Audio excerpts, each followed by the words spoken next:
Le seigneur bourgeois passait dans sa calèche, et les têtes se courbaient devant lui, et les femmes admiraient ces enfants tout de dentelle vêtus qui se promenaient dans le petit carrosse tiré par des chèvres blanches.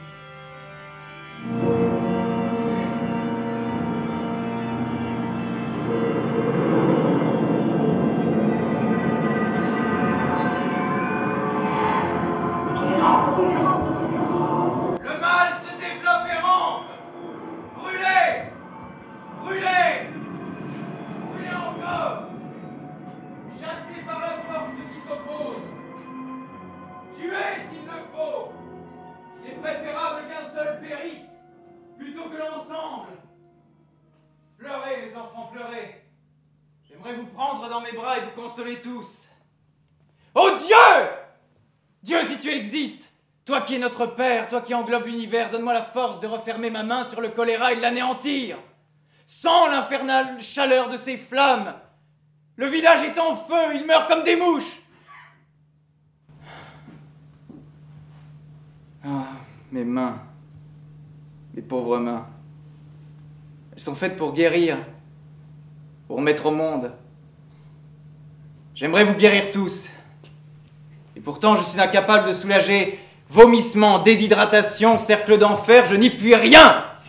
Docteur Hercules, mais dans quel état êtes-vous? Charles, nous sommes au Moyen-Âge.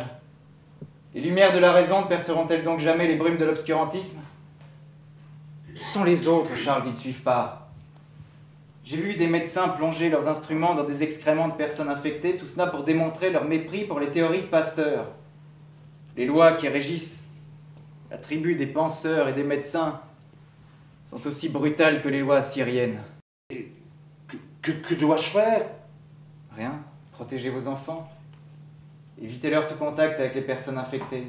Nous sommes tous menacés. Oh, docteur, dans quel état êtes-vous? Ne me touchez pas! Mais que faut-il faire? Cette saloperie se transmet par l'eau, Charles. Les sources. Les sources sont infectées. Il y a contact entre les excréments des personnes infectées et l'eau. En êtes-vous convaincu? Oui, oui. Alors il faut que des mesures soient prises. Radicales. Mon cher Charles, on pourrait sans crainte vous retourner le compliment que fit Madame de Staël à votre compatriote le prince de Ligne, le seul étranger qui dans le genre français est devenu modèle au lieu d'imitateur. Puissent mes compatriotes s'en rendre compte et accorder à mes travaux un peu plus d'intérêt qu'ils n'en ont porté jusqu'ici. En cette belle gare de Tulin. Ah oui, Tulin, c'est cela. Il y avait une multitude qui suivait les calèches que vous envoyâtes à notre rencontre. La populace nous fit une ovation. Le peuple vous aime, monsieur de Beauve. Oui. Je crois être juste avec mes gens.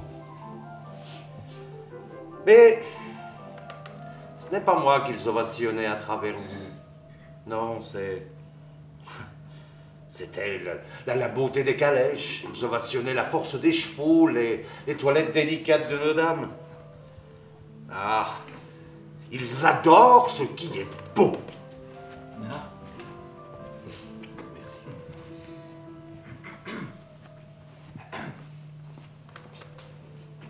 Et pourtant, ils sont laids.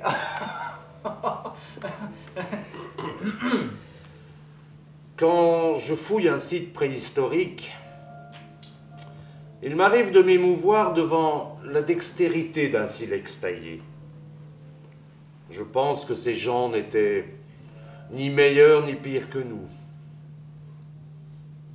Au IIe siècle avant Jésus-Christ, Héron avait déjà inventé la turbine à vapeur. Il nous a fallu presque 2 millénaires pour la réinventer, mais les sages de la Grèce antique avaient compris une vérité que nous avons oubliée. Et quelle est-elle? Imaginons-nous, maître des espaces, maître des abysses, maître des planètes. Nous transportons notre image et notre voix par-delà les continents. Nos armes sont invincibles. Nous avons développé, au-delà de tout entendement, toutes les possibilités de la machine à penser de Pascal. Mais quelle merveille! Quelle horreur, oui. Si l'homme reste un loup pour l'homme. Charles, cela n'arrivera pas, car nous, savants, tiendrons les rênes. Mon ami,